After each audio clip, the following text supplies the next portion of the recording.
Hello everybody, Elite Cameraman here. Today is finally part 2 of the Fnaf timeline. Here we go. Henry Emily dies in the fire. However, Afton replicated his consciousness onto circuit boards. With the two owners dead, the company was gone.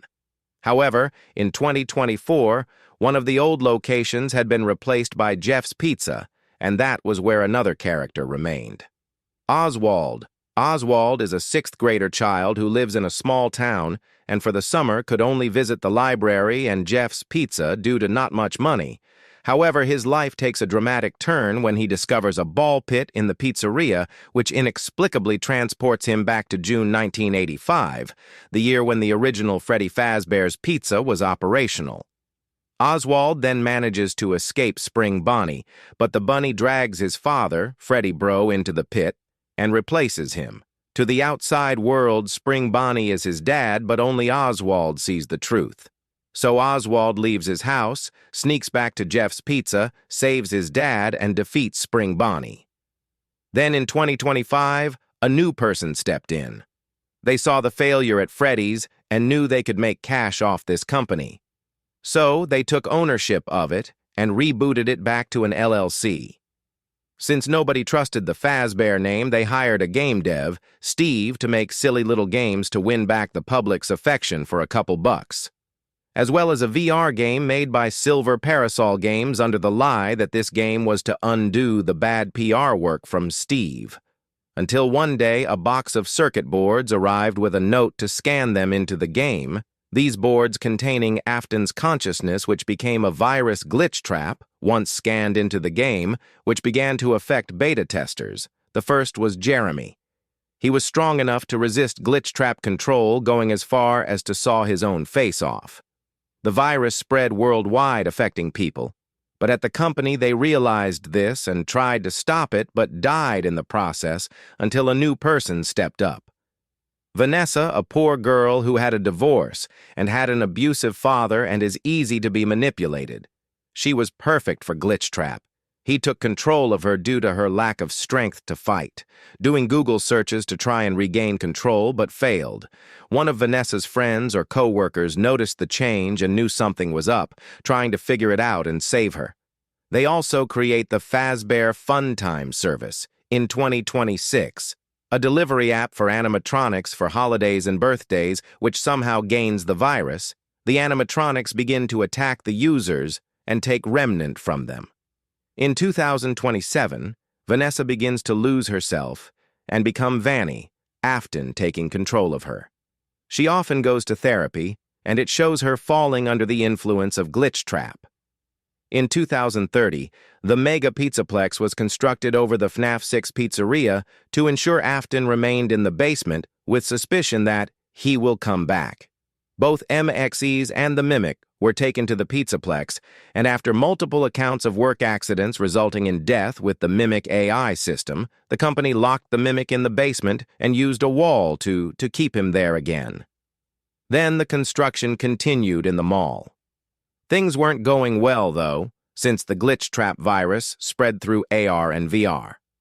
The owner quickly stopped production on the games, ending Glitch Trap's limitless victims. In the Pizzaplex, they had Princess Quest, which showed, depending on your view, Golden Freddy defeating Glitch Trap or Vanessa freeing herself from Glitch Trap control. Either way, Vanessa's friend tried to stay in the Pizzaplex overnight and beat the game because he believed it had some relation to Vanessa and eventually was removed and largely disappears from the story. Then they built 5 new animatronics: Glamrock Freddy, Glamrock Chica, Glamrock Bonnie, and Roxanne Wolf. Unfortunately, with Vanny under the control of Glitch Trap, she faked an email from the top claiming she is now security guard. Then she used Glamrock Freddy to clear rubble so she could drag Afton into a life support pod. Then she knew she needed to get him a proper body, so she attacked Glamrock Bonnie in Gator Golf and stole his endo while promoting Monty to the new player on the band. Then she installed a piece of Glitch Trap virus into the animatronics, turning them into monsters at night. She also tampered with the learning instructions for Glamrock Endos, drawing bunny ears on one of them, Afton. Then she began work on a robotic child, Gregory. He was perfect and slowly learnt like his original crying child he is based on. Then Gregory became alive, able to talk now rather than simple drawings, to remind him of his past life. Glitch Trap created a diner table of the family. Afton, Michael, Elizabeth, the crying child without a head, and the mother at the head of the table, the one who had control over the family until the death of crying child. Since Vanessa built him with Glitch Trap's control, he naturally was attached to her. Maybe too attached, because he would keep track of her therapy sessions, and if any therapist started to look deeper, they were promptly removed from life and from their position. Then all the Fnaf HW animatronics returned to the Pizzaplex in this tangled form of wires that oozes through the walls, collecting parts of animatronics to add to itself, the agony living on. However, one other spirit from the Fnaf fire refused to move on. Charlie. If Afton was still alive, Golden Freddy and the puppet would remain. Golden Freddy to make him suffer and Puppet to save people from his evil doings. The puppet latched itself onto the Pizzaplex, its stripes appearing along with plushies. Then Bonnie Bro steps up as a Fazbear technician and helps to work on technology, so nobody meets the same fate as the crying child. Bonnie Bro even had himself a daughter, Cassie, who made friends with Gregory since she didn't have many friends and loved Roxy. Until tragedy strikes. First off, somehow Michael Afton lived on inside of Glamrock Freddy, still protecting people from his father. Lastly, something went wrong with the crying child, immature, running off and getting the highest scores on all arcades in the Pizzaplex. His initials GGY on top off all of them. But one day, Freddy had an overwrite when he saw Gregory in the stadium. Vanessa began to be on the lookout and got all the animatronics to hunt for Gregory to stop him. But Freddy protected Gregory, and together they destroyed the animatronics, freed Vanessa from the mind control, and destroyed the remains of Afton in the basement. But when they realized the Mimic was still in there, they went back and improved the Pizzaplex with the Vani network designed to upgrade MXEs to the whole Pizzaplex, so the Mimic was truly contained. And the three kids left and went to live out the rest of their lives. But then when Bonnie Bro heard about the destruction of the Pizzaplex, he went back there and fixed up as best he could by slapping a new mask on Roxy and trying to fix the animatronics. But eventually he died and was forced to watch his daughter undo everything he had done, with no say in anything through the POV of Mask Bot.